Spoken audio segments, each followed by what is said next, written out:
VSiN.com, Game Plus, iHeartRadio, YouTube TV. So many ways to take us in. We appreciate the way that you are doing so. It is Gill Alexander. It is Kelly Bidlin. Live from Bar Canada here at the D. What's up, man? Downtown Las Vegas. How you doing? You good, man? I'm good. Yeah? You look a little fidgety over there. I readjusted the headset. I didn't realize the hair was looking weird with it. Your hair looks... Dude, you never have one hair out of place. What are you talking about? Thanks, man. It bothers me, though. I appreciate that. But I'm going to the barbershop today. I think I'm gonna cut it short. I'm not going JVT short, but I'm going shorter. Oh, man. Are you really? As you kind of hinted at, like, this sculpting takes a while every morning. Well, the headphones have forever changed the... That is true. Yeah. That's like sadly true. It's like topiary now, not a haircut. Coming up on the show, Crackman, Zack and Crack. It is Thursday. Zack Cohen with his tennis thoughts. Also, Bill Krackenberger, Unscripted, in hour number 2, exclusively here on the Numberscape at VSiN, the Sports Betting Network. Kelly did something kind of cool. We're going to go through... how many different ways can we sort of analyze the NFL betting season from a betting perspective? I thought your idea was a great one, which is let us isolate, you and I, a team that is minus 150 or higher to miss the playoffs in the make-miss market, and a team that is plus 150 or longer to make the playoffs. We'll do that coming up on the show, which is kind of cool. We'll also take a stab at some passing stuff, which might not be as clean, but I like that first idea. It might be quicker, but there's a couple fun ones on there I want to discuss. There's definitely one I like. Yeah, okay. We might be thinking about the same exact one. We'll get into that. First, though, as we do now that the tennis tour is stateside, we give tennis picks. Yesterday, 2-1 on the tennis plays. Ho-hum day, 2-1. Picked up a unit. The day before that, it was 3-2 when we hit a couple of big dogs. So that was a much bigger day. Today, I have 4 plays. This is in Cincinnati. Someone was pointing out on Twitter, which Felica just sent me, where they were going through the wonders of the tennis tours and talking about, all the beautiful locations that all the 1,000 tournaments of the Grand Slams were in. Paris, London, New York, Rome, Palm Springs, Shanghai, Monaco, suburban Cincinnati. Yeah, I was like, oh, no, here we go. We're going to dunk on Ohio. No, we're not. We're just saying it's one of these things is not like the other. And I love the Chris Collinsworth commercials. I just want to say, corny as ever. But I have 4 plays today. 2 are on the men's side, 2 are on the women's side. 2 of these are kind of way better than I got them at last night. All of our picks at VSiN.com/picks. Every host, every guest, every sport, every play that we have is for subscribers at VSiN.com/picks. I put in my tennis the night before. Usually, and by the way, this hasn't resulted necessarily in wins, but usually we get the best of it, CLV, closing line value. In one case we did here. So on the men's side, Pablo Carreño Busta was my play last night against Max Purcell. I got him at even money. He's like minus 130-ish right now. Minus 125 is the lowest I see. If it's any higher than minus 120, I wouldn't bet it. You can go ahead and do it, but it's not a sanctioned parameter bet, if you know what I mean, because I got even money last night. So even money was the play on Carreño Busta. Subscribers got that last night over Purcell. Gets better, though, on the other side, because I'm on the wrong side CLV of a couple of these. Casper Ruud being the other. I got him at plus 109 over Felix Auger-Aliassime. You can get him at a better price this morning, and kind of significantly better. The market really likes Auger-Aliassime. I do not. I like Ruud at the price. Ruud is about plus 130 now, so you can absolutely go to town on that. On the ladies' side, I have Anna Kalinskaya going up against Paula Badosa. Paula Badosa, if you know what I mean. Badosa. You know what I mean there, Kelly? By the way, this is one of these tennis matches, Kalinskaya versus Badosa, where you should really watch it, if you know what I mean. I got Kalinskaya at plus 125. You can get a few pennies better on Kalinskaya than I did as well. Let me make sure how many pennies. Yeah, she's like plus 139 I'm seeing. So you can do significantly better on that one. So those two, Ruud and Kalinskaya, I got a much worse price last night. That usually does not happen. And then on the ladies' side, the big dog I'm taking is Yulia Putintseva. I got her at plus 275 over Coco Gauff. She's about plus 250 something right now. You can absolutely play that still at that price. Yeah. So Carreño Busta and Ruud, although Carreño Busta's out of whack in terms of price, Kalinskaya and Putintseva on the ladies' side. One, I can't see that name without thinking about like Bruce Buffer like announcing like Pablo Carreño Busta, and then wait, man, I can't wait to talk to Zach. Are everybody in the tennis betting world fading Coco right now? That's what it sounded like between you and Drew yesterday. Well, here's the thing. She won the U.S. Open last year, famously. Before that, on the hard court season, so after clay, after grass, the second hard court season, if you will, of the year, she was spectacular, and that was the portent of things to come with the U.S. Open. She's just not there. Yeah. And she has this extra sort of thing where she gets in these fights. If you watch these matches, she gets in these little fits with her coaches, first of all, when she's looking for help. That became a thing. Each of the last 2 Grand Slams, right? Yeah, and Brad Gilbert's not one to be demonstrative about it during the match. The other thing is in France, she's gotten the worst of it in terms of calls, and so people are kind of killing her for that, which is kind of unfair because she's justified in that. That was, I think. Go back and rewatch those. Yeah, it's hard not to feel bad for her actually on those. So she's not in top form, and Putintseva is one of these players on hard courts where if you're giving me plus 270, I mean, Coco should be favored, don't get me wrong, but Putintseva at plus 275 is ridiculous. So you got to play that. So those are the tennis plays. Aaron Judge hit his 300th home run last night. Just because I'm a baseball nerd, I like these kinds of things. It has nothing to do with betting, or it does have something to do with betting, because Kelly has under 43.5 home runs, and he's on 43. You're still alive, Still alive, baby. Still alive. Pretty sure he'll go homerless for the rest of the year. You got a shot. We actually shouldn't say that out loud, because then you poor thing. If he gets, poor guy, if he gets hurt, right? We're like, oh no, we shouldn't have said that out loud. Yeah. But Judge, 300th home run in his 955th game, by far the fastest of any player. Ralph Kiner, previously the record 300 home runs in his 1087th game. So what's that? That's 132 fewer games. The problem is that when we throw out that stat with games, what it doesn't say is that Aaron Judge missed basically most of 2 seasons with injuries. And he's 32 years old getting to his 300. So if your brain goes to which mine did, could he ever break Barry Lamar Bond's 762 home runs? I mean, he's still not even halfway there, and he's 32 years old. Is it impossible? No. Is it improbable? Highly. Barry Bonds got to 300 when he was 31 years old, at a time when he wasn't even considered a home run hitter. And only at age 31 moving forward in the next 9 years, he hit over 400 home runs. Of course, there are those out there listening to that who are like, well, yeah, how did he hit those home runs? Well, I'm with you, though. Not impossible. Very improbable, but not impossible. Not impossible. Because especially anything in today's day, I mean, say whatever you want about Barry Bonds, but today's day and age of the athletes, with some of these guys that we've seen in every sport across the board, who knows how long Aaron Judge could be hitting home runs still? I mean, the first thing is you just got to stay healthy. Yeah. He's 32, so you can't lose many more seasons. You know, and when I say lose seasons, like he was playing, very few games in a couple seasons.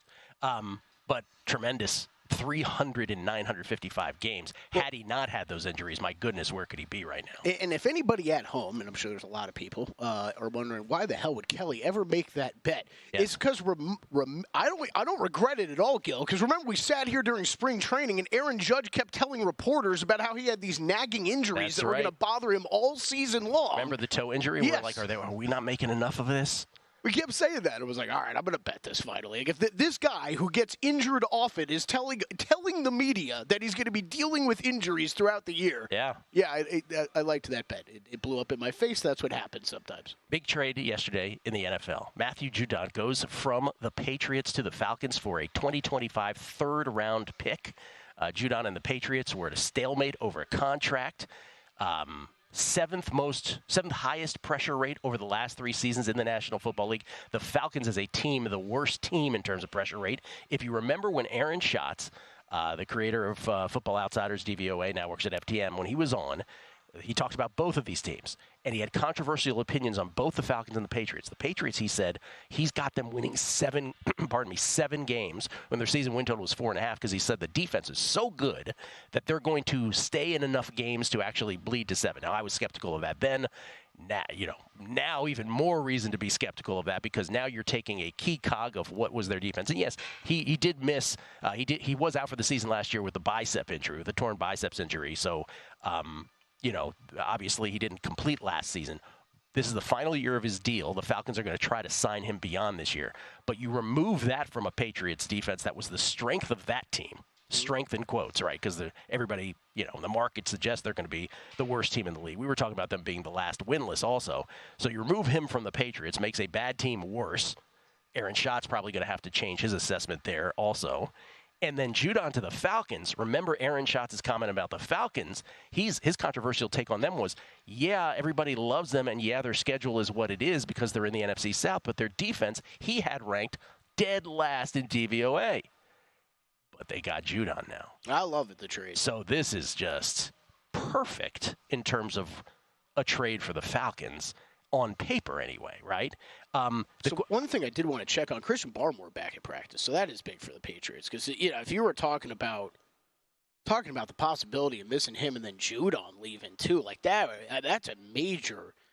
I mean, in my opinion, they lost their best defensive player. I mean, that's yes. How good Matthew Judon is. And yes, you're right, he missed time, and this defense was still good last year. So if you are a Patriots backer, you do have that you can hope for. And Christian Gonzalez back, obviously, he missed a lot of time last year as well. It's kind of funny just seeing this from Atlanta, though, because you're like, what was the plan? Before the draft, what was the actual plan? So I got that question on Twitter this morning. I didn't have a chance to respond, which is, was this always their plan? Go Penix and then make a trade for a defensive player. They lost Braylon Trice, the rookie third-round pick, Friday night with a knee injury against the Dolphins. It doesn't sound that significant, but do they absolutely make this trade unless that happens? I don't know. I think that's a bigger point, yes. Yeah, I mean, maybe not, right? But that happened, and so it's like, okay, let's jump in on that. Big trade for betting implications for sure. We'll come back. Zack Cohen and some football props next.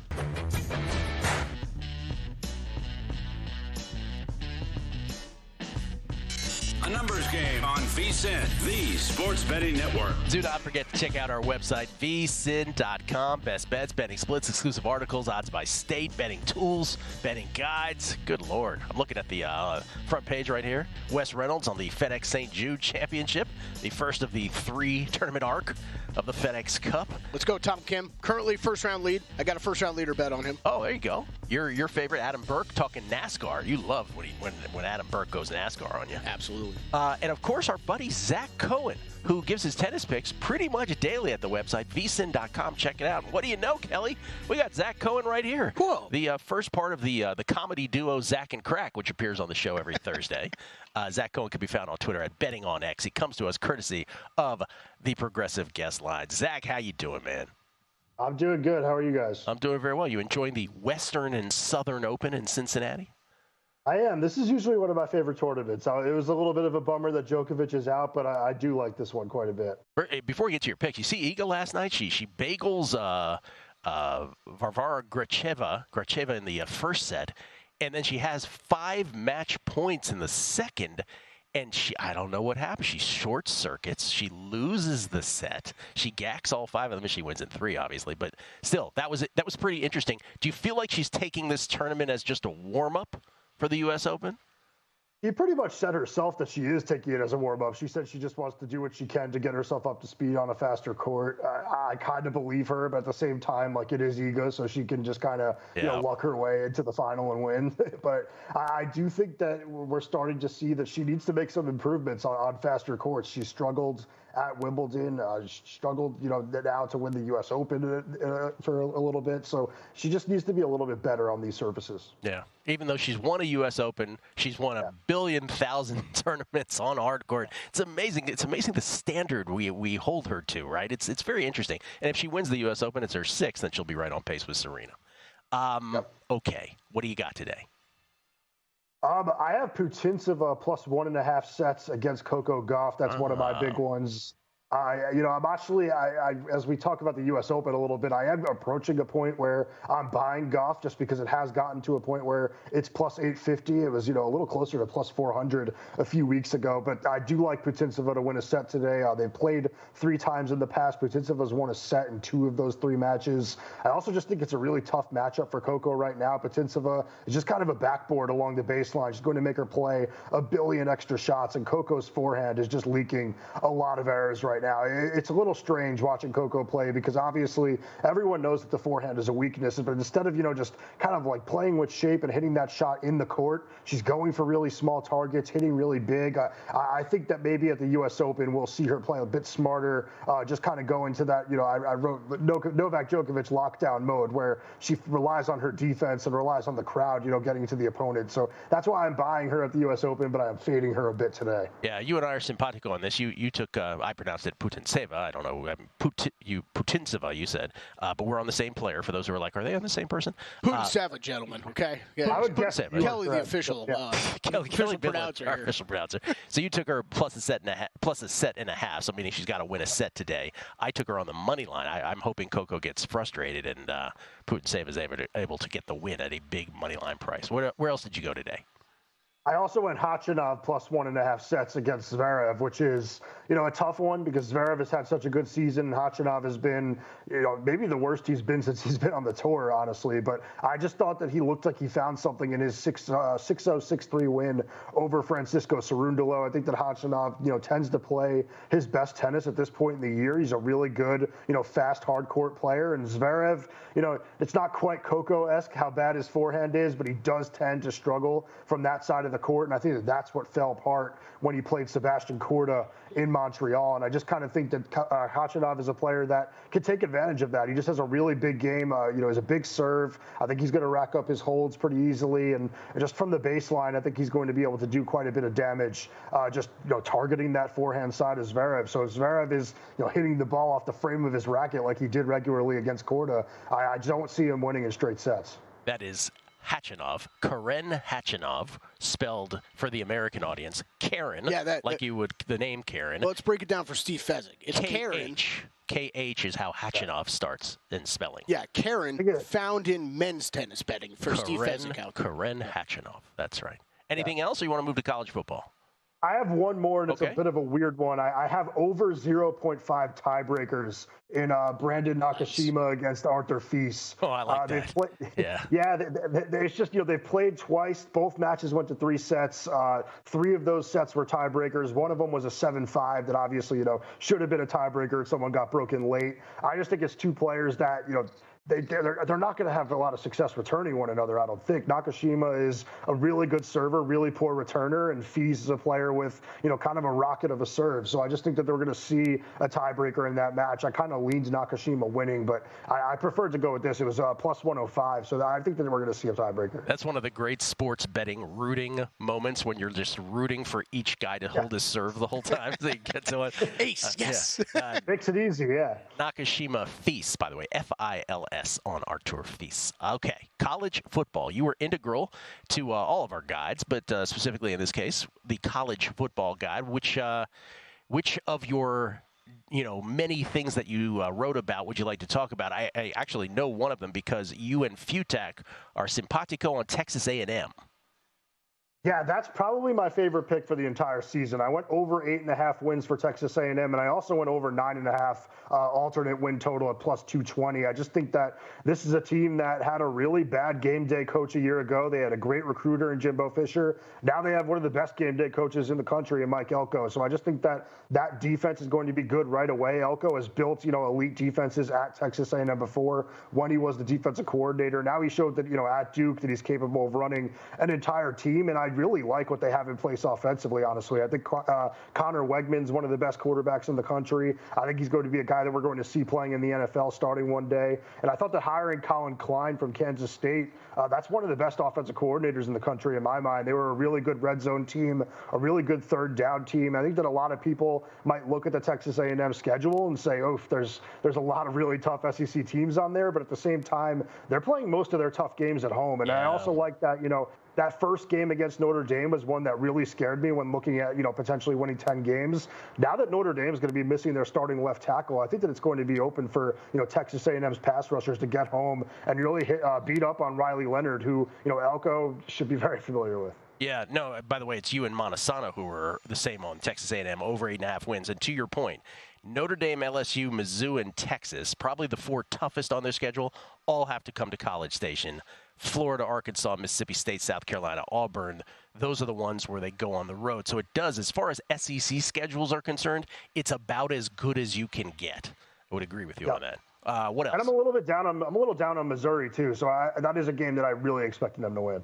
What else you got here? College football.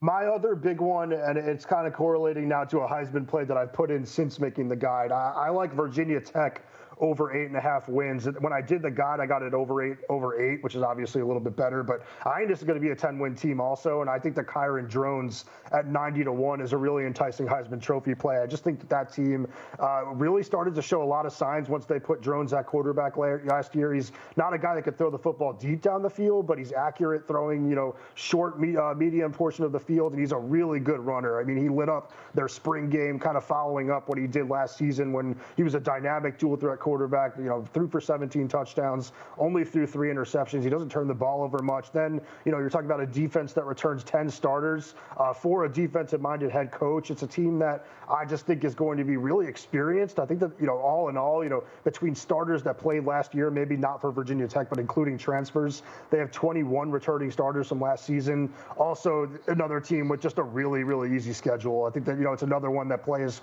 most of their toughest games at home, which is really just, I think that Clemson game is really the only one on the schedule that I'd be even really nervous about at home. And I also like Virginia Tech's chances of going at Miami, at Syracuse. I'm not as high on Syracuse as other people are. So I think this Virginia Tech team wins 10 games. And honestly, I think that they're a sleeper to win the ACC. Drones, I'm seeing 90-1 on Drones to win the Heisman. Was that the number? What number did you get him at? Yeah, I got him at 90-1. I took him recently. It was probably available at a much better number a couple of weeks ago. But I just think he's going to light it up this season. And I do think that this is a team that's going to be on the national radar, even though they're not right now. All right, Zach, enjoy the tennis. Good luck on all your bets. I hope you and I get it done with Putin Save It today. Yeah, thank you. See you guys later. Zack Cohen, everybody. Betting on X. And for those who don't know, Zach, I always call Zach the part of the glue that holds this whole operation together, VSiN writer and senior editor, courtesy of the Progressive Guest Line. Don't forget that college football guide that he's a part of is available. Early Bird Special is in full effect right now, as we're looking at it right there. Complete access granted here. Previews all 134 teams, power ratings, best bets.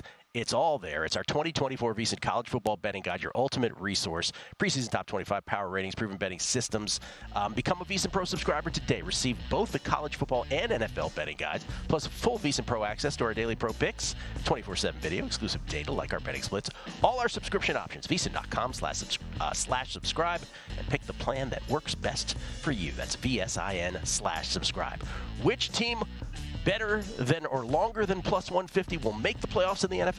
Which team higher than minus 150 or let's call it minus 150 or more will miss? Next.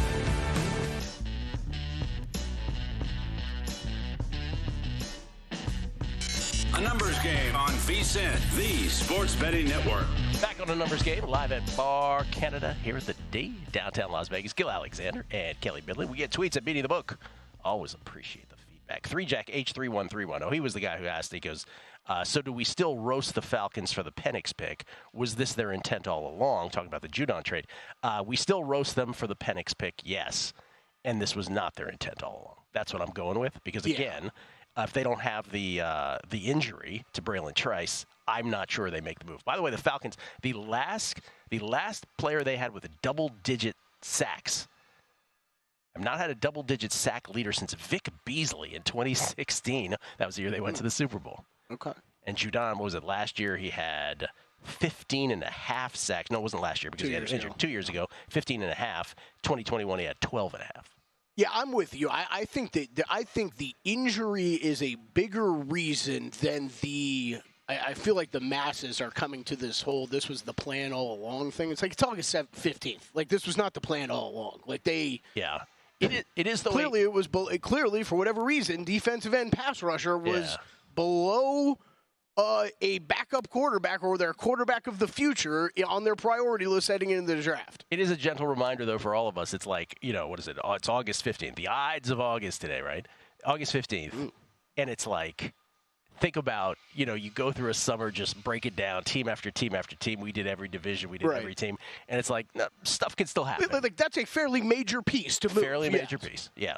And even if you were high on the Falcons, this should just bump it even. You just corroborate. Oh, I'm very happy with this trade, Gill, because I do have the Falcons division bet, and then I've got Patriots under on everything.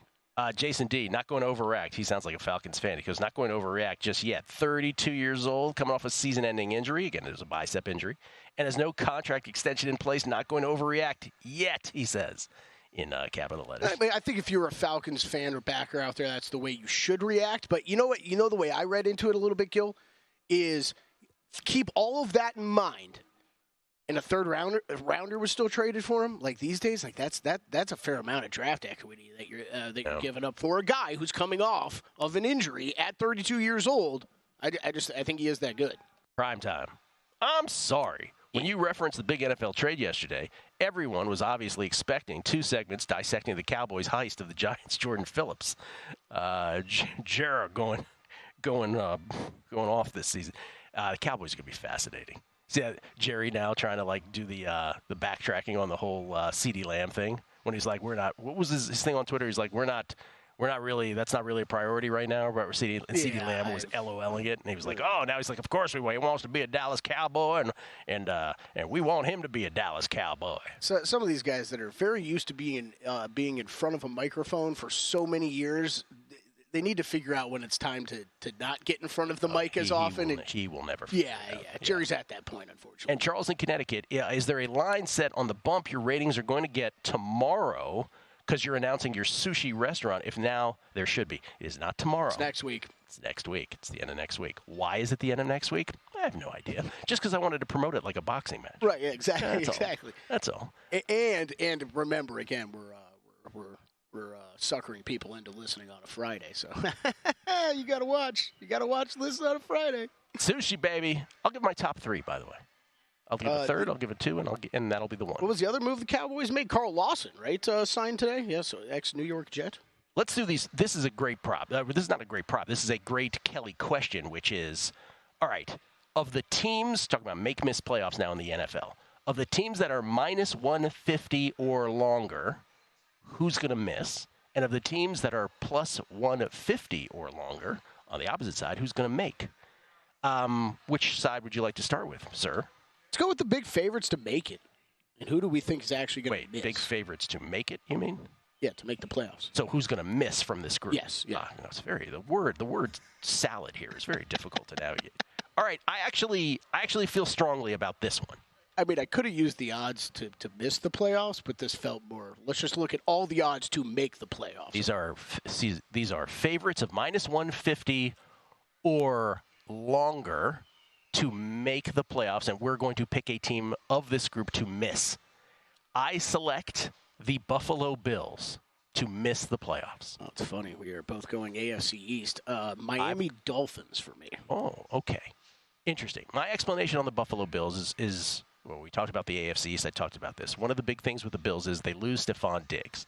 And if you're like, well, they can sort of replace that. Well, Stephon Diggs did one thing very well, which was spread the field for the Bills on offense.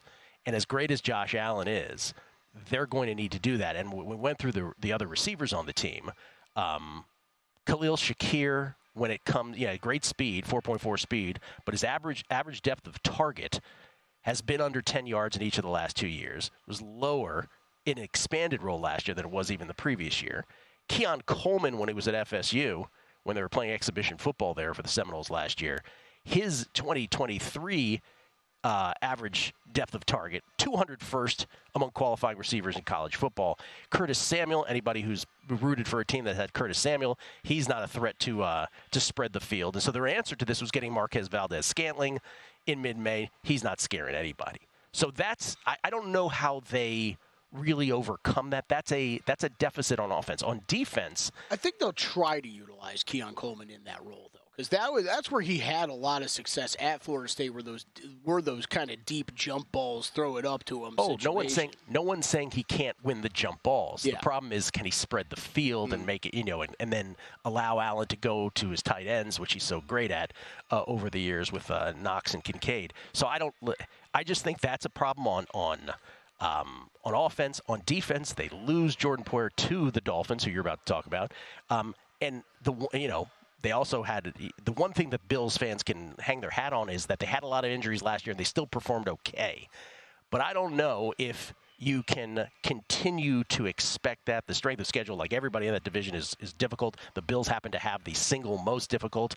I think this is the team that gets lost in the shuffle in a crowded AFC East where I believe, Kelly, only one team, this is somewhat controversial, only one team is getting to the playoffs. And it's not because I don't like the division. It's because I just think it's so crowded they're going to beat up on each other, and only one team is going to get there, the division winner. And I think the division winner ultimately will be the Jets or the Dolphins. So I'm going to say Bills miss. Well, I think that we have similar thoughts on the AFC East. It's just different teams for the answer of this question. And it's really why I can't even consider the Bills when some of this. It's just one name, Josh Allen. Like I still think he's that good that I can't ever count that guy out. I also think it's a reason, unless I'm betting on the Bills, I don't even as long as Josh Allen's in the league, it feels like at this point, I don't know that I'll be making a bet inside of this division other than the Bills. And not that is to say, I haven't bet the Bills. I think there's enough talent on these teams. I'm just staying away from that market completely. The reason I didn't go Dolphins, because I think that offense is still going to be so ridiculously good that they will continue to be a bully and beat so many teams. By the way, they might not make the playoffs either, but I'd rather pick the Bills than the Dolphins. Are now in big things? So we're talking these divisions, right? Like you and I both think, like how many teams are coming out of the AFC North? Oh, more than one, I believe. I think it's 3. Like I think there's 3 teams. I think it's at least 2. Yeah, Baltimore and Cincinnati. So like that's I don't know really about 3, but we'll see. Like I think Gill and I are both going to gravitate towards a division like this, and because of the odds that we've made for this kind of exercise, like these teams fall. There's 3 teams that fall into this category, minus 150 or higher than that. So I think you have a stacked AFC North that's probably going to get 2 or 3 teams out of it into the playoffs. So when it comes to the AFC East, I think you're looking at, like you said, probably one team, maybe 2. I think that the Jets are the most balanced team. I do too. I think the Jets are the best team, most balanced. Yeah, that's the, I said everything I just said about Josh Allen. I'm not going to make a bet. Do I think the Jets are probably the best team in this division, though? Yes, I do. I do think too. that. Hassan Reddick or not? Yeah, Hassan Reddick or not. I think they probably are. My questions, like you kind of alluded to with the Miami Dolphins, it's look, you're already in a tough division. We saw what they did the whole bully ball last year, right? We always talked about them just beating up on the worst opponents they played, 1-6 against playoff teams. And then I just have so many questions about this defense. Like I just think I understand what you're saying on the offense, and I don't really. Even though I think it's going to be tough for them to replicate that high level of success, I can't really give you a solid reason why they can't. You know what I mean? It's still Tyreek, it's still Waddle, it's still Achane, and it's still Mostert. Mm-hmm. And those 4 guys are insane. So I can't really argue that. But like this defense, it already wasn't amazing a year ago. You're talking about losing Xavier Howard, Christian Wilkins, Van Ginkel. I thought those 3 guys were massively important to that defense. And yes, they bring some guys in, but I don't think they're replacing what they had a year ago. I think this could be one of the worst defenses in the NFL. And I think when we're talking about, juxtaposing them against the Patriots or the Bills and the Jets in this division, at least, I think that's where they fall short. Here's the other reason I picked the Bills in this question, and again, forced because we asked the question to which team of the favorites. I might actually end up betting Miami. I don't know about you. I might actually end up betting the Bills. Here's how the Bills start: after they play Arizona, at Miami, home Jacksonville, at Baltimore, at Houston, at the Jets, home Tennessee, at Seattle, Miami, Indianapolis, at Kansas City. Oh boy. I don't think Buffalo's making it. I really don't. We'll come back. We'll do the opposite of that. And we'll talk about some passing props in the NFL. Numbers Game, VSiN, the Sports Betting Network.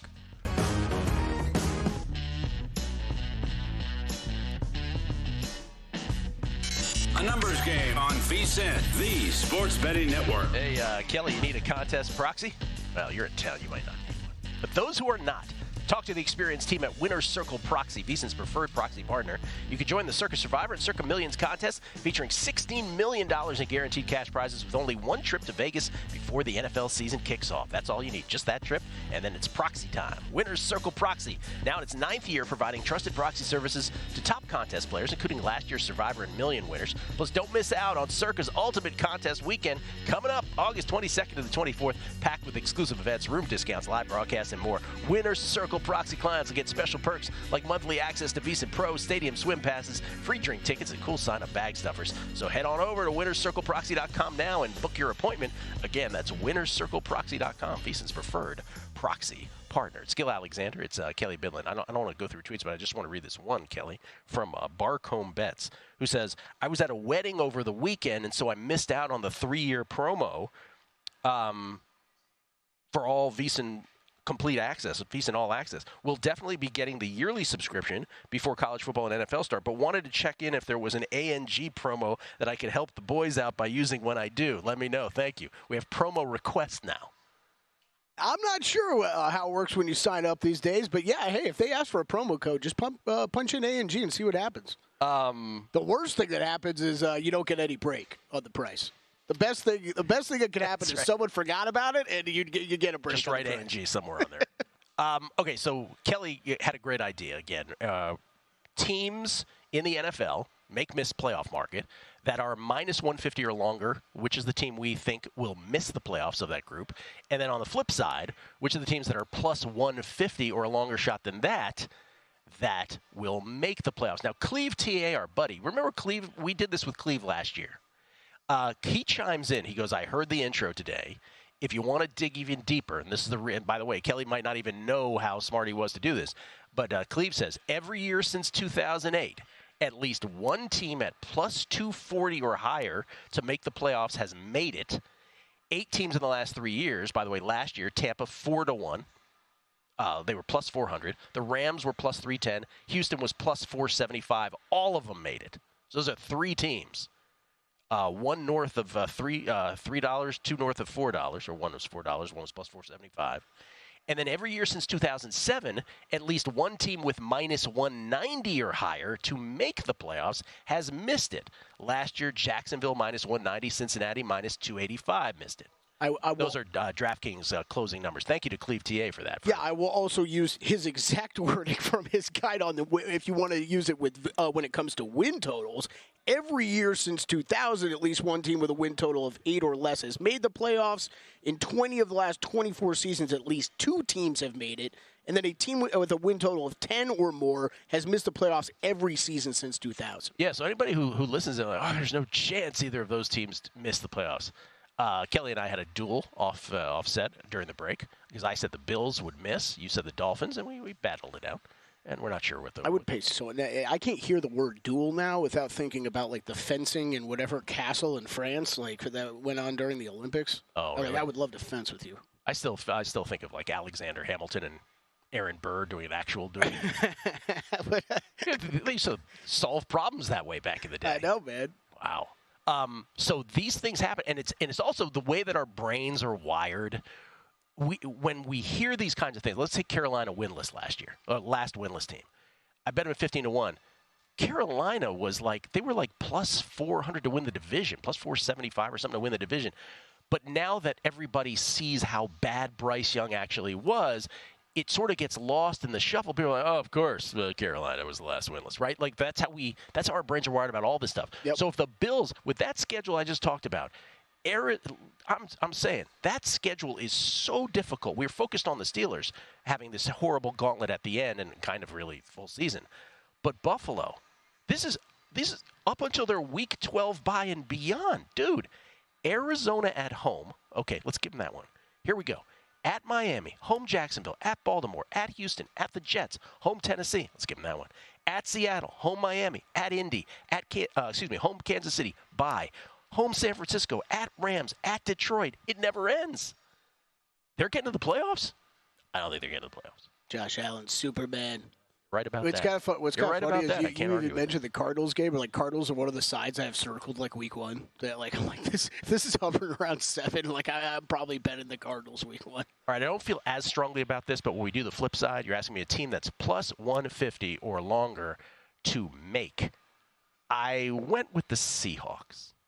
Oh, so did I, and I have bet this one, my friend. Plus 180. I went with the Seahawks, not because I think they're spectacular, but I think their coach is awesome. I think he's going to be great as a head coach, although you never know, right? The transition from coordinator, where he has been just tremendous, to head coach doesn't always work out, but we'll see. You got like 5 teams in the NFL using his defensive scheme now, including these Seahawks, which will take a bit of a transition period. When we talked about the Seahawks, it's like you just hope Geno Smith can sort of be credible, and then you try to improve everything around him, both offensively and defensively, because you have so many holes everywhere. But this team does have the ability, once the season progresses, you figure he will implement this. And he will be able to implement this system to the point where they'll be able to get a lot of wins, at least on the second half of the schedule. And so I think if I'm forced to choose one here, I did not bet this, you did. I'm going Seahawks, because I'll tell you what, I don't love any of the other candidates. So I kind of landed on the Seahawks by default. This one I bet. So I bet this. So I got 2-1, but this was, I've only bet it a few weeks ago, 2 or 3 weeks ago. This one, it's one of those I stared at like almost all summer long as we were going through different NFL prep work, as we're preparing for the season. And part of this is just the NFC's weaker, right? Yeah, right. Yeah, definitely. That's a big part of it. But this is the one I just kept coming back to. And yes, I am very concerned about their offensive line. I think that is a major issue for the Seahawks. I'll say, though, Gill, I think if they have a middle-of-the-road average or even somehow above-average offensive line, if that's how it ends up playing out, I think this is going to be one of the more challenging offenses in the NFC. I do think they have the pieces there, and they're getting the offensive coordinator over from the University of Washington. We saw what he did with Michael Penix in that offense last year. I think that could be exciting. I think McDonald's going to be awesome and revitalize this defense. I do think they are a team. And a little bit for me, I feel like there's a lot of people that are really high on the Rams this year. I'm not quite as high on the Rams. I actually think it's Seattle that might maybe give San Francisco a run for their money in the NFC West. I don't expect them to win it, but I think at a near 2-to-1 price, shop around, you can find that in Seattle and make the playoffs. I like that bet. I ended up making it a few weeks ago. I keep getting back to Mike McDonald. Part of it, again, is not just Mike McDonald. I'm so terrified of screwing up his name every time we bring it up. That's right. Not Mike McDaniel, not Michael McDonald. Not Michael McDowell. Solo career or Doobie Brothers Michael McDonald. Either one. Mike McDonald. It's not just him. It's what our eyes and our football brains don't process by watching the Seahawks on a weekly basis. It's only the analytics that can tell you. Pete Carroll, and we talked about this when we went through the division, but FTN did a great job about this too. Pete Carroll was not one to take unnecessary risks on offense, which gradually transitioned into someone not willing to take necessary risks on offense. Pete Carroll finished 25th out of 35 in last year's aggressiveness index. And only 4 teams, this is the key point of all this, only 4 teams lost more win probability by kicking when they should have gone for it than these Seahawks. So think about that. You watch the Seahawks on a daily basis. Yes, you probably have this thing about, Pete Carroll, he wasn't the best. But think about how much how their results could have been so much better, dramatically so, had he been a different kind of coach. And so now, just by removal, just forget Mike McDonald for a second. Just by removal, that ought to be an improvement. Mm-hmm. And McDonald, obviously shoring up that defense, that's going to be the thing. So it's the NFC, so I immediately went to NFC teams, right? Because it's a weaker conference. And then the other choices, like if Aaron Schatz was here, he would have picked the Saints. Right, yes. He would have picked the Saints. But I'm not as high on him as his point about the Saints was. The reason that people don't think the Saints are any good is because they're boring. And so people don't process them as good. I was guessing you were going to go there, actually. No, Seahawks for me. I like it. I like that we're on the same one. But the other ones, like everything beyond that, Steelers, schedule too hard. Commanders, would I love it, but I don't know. Obviously, the Steelers are going to make it. Like, come on, let's just be real. Cardinals, that's the correct answer. Cardinals, I don't trust. Vikings now, by the way, thank goodness Jordan Addison appears to be okay after he was carted off the field yesterday. That J.J. McCarthy out for the season, we find out, which wouldn't have been a thing week 1, but might have been a thing later. And then, look at that whole second column. Raiders, Giants, Titans, Panthers, Broncos, Patriots. No thank you to any of them. Yeah.